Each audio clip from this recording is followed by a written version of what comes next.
You see? Okay. A lot of times you say that you feel that economic collapse is the only way change is going to occur, but what I try to tell people is that I was convinced, and Neil was convinced, and a lot of other people are convinced just by the logic of the argument itself. If we can tell a large number of people and convince a large number of people, we could avoid this whole collapse and then make an intelligent, directional decision to go in that direction. Boy, do you own any broadcasting companies? No, not yet. Oh, you see, it's very hard to do for the average guy, unless you're very wealthy, unless you can buy a broadcasting company and get more time on the internet. If you speak in terms that people will want to listen to, like you have to, the same sales pitch they use for other things. You have to say, how would you like to live in a world without war and all that sort of thing? Well, that's impossible. You know, give them answers to the how you can do it. And if there are enough people that understand what you're doing, we'll have social change. If there are not enough, that they've proved too much damage, like a Jew could never raise money at a Nazi meeting for the B'nai B'rith. That's a Jewish organization. You can't raise any money because they can't hear him. You can't raise money to support radicals and communists at a Klan meeting. You may raise a dime, but I doubt whether you raise any money there. It isn't that people are already indoctrinated, and the brain associative system is there. It's fixed. And very few people say, how would the Venus Project deal with this? Or how would it deal? They get mad because it's not a free enterprise system. So in the free enterprise system, they say if you nationalize everything, you kill incentive. And psychologists that do studies on cooperative systems and sharing systems seem to find that the price of money system is the best. And in communist world, they say sharing ideas is the best. It depends on the psychiatrist where he's brought up. And if a psychiatrist finds out that people should be free to pursue any direction they want to, he's not very popular. Is that clear? People like to believe that they make free choices, that they have the ability to think and reason. You get up and tell them you're just a robot in a given culture. That is not something they're willing to accept. Right. Then you get up and you say, after you kick the bucket, you rot away. Ashes to ashes, dust to dust. They want to fly away to happy land, where everything is okay. Don't forget, you take away their religion, you take away their identity. So as you take away religion, you have to give them something else. That we could attain immortality if we wanted it, to do research on what is aging. I think I talked to you about plaque accumulating in the blood vessels, and the nutrients can't get out, so you wrinkle. Not because you're getting old, because the body is unable. The cells multiply for a certain period of time, then they stop. We have to find out what that stop mechanism is. Is immortality possible? Yes. But I don't think people would be happy living 1,000 years. They'd be bored shitless, because you'd hear the same thing from other people. My wife just gave birth to a nice little girl.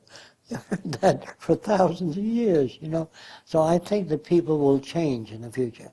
They will redesign the human body, put an eye in the back of the head, and genetic engineering, not the stuff you have today, but they'll make us more sensitive, and our brain will be made of tissue that can absorb certain things fast.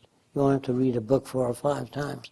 But if we don't engineer ourselves, we can't keep up with technology. If technology can handle, like I said, 1,000 trillion bits per second, man will say, what do we have to do to keep up with it? And you have to redesign the human system. If they can only handle 7 channels at once, that can't keep up with technology. In the future, technology will be assigned decision-making, then management and environmental care. It'll manage agriculture and everything else. It'll tell you what's best for you. You sit in front of a computer and say, what should I study? And then it'll ask you certain questions and evaluate your answers and tell you what to study, what's more appropriate for you. But people in the beginning say, I'm not going to listen to a machine.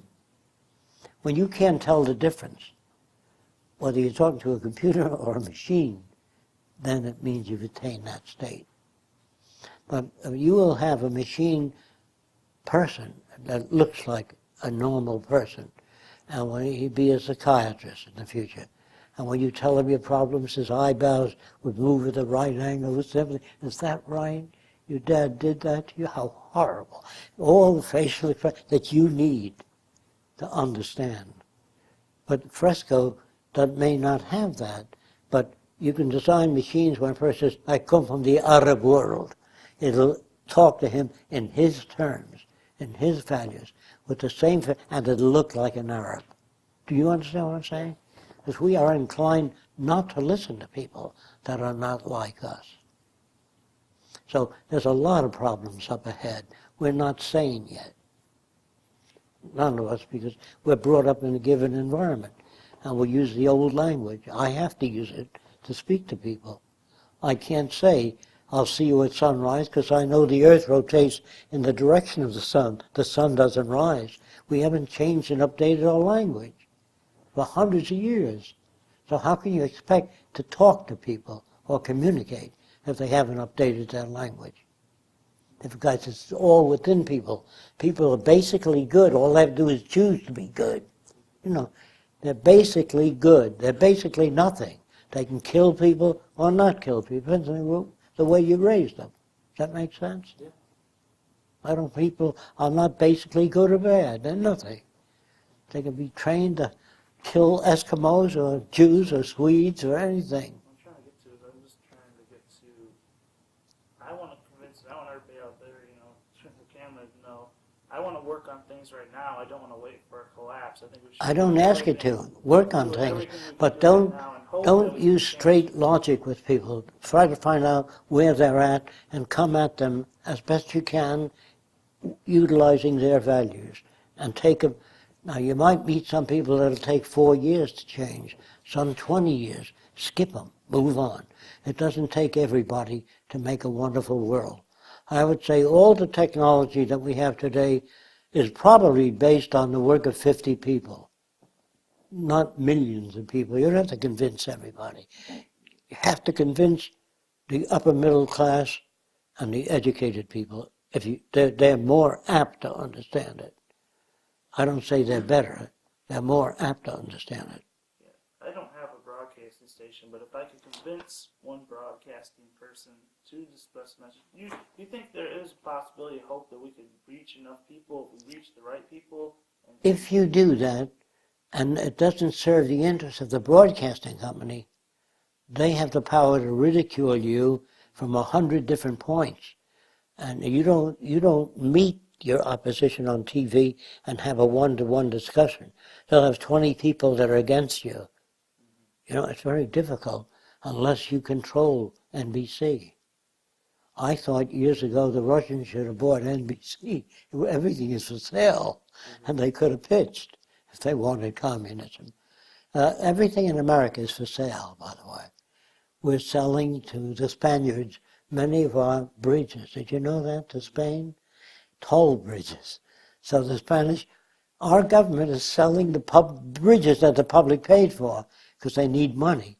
Well, pretty soon they'll sell the banks and other things, and the country will belong to somebody else. It's almost that way now with China. We owe so much to China and other countries that lend us money that America is for sale. It's a monetary system. They'll give a hoot about anything but sustaining their system. The proof is that they gave the money to the people that created the problem, and the banks, and industry, and General Motors. So they never ask the public, what do you want? The public doesn't know what I should want. This guy at the center, I don't know if you ever heard of it, the Center for the Preservation of Democratic Institutions in Santa Barbara,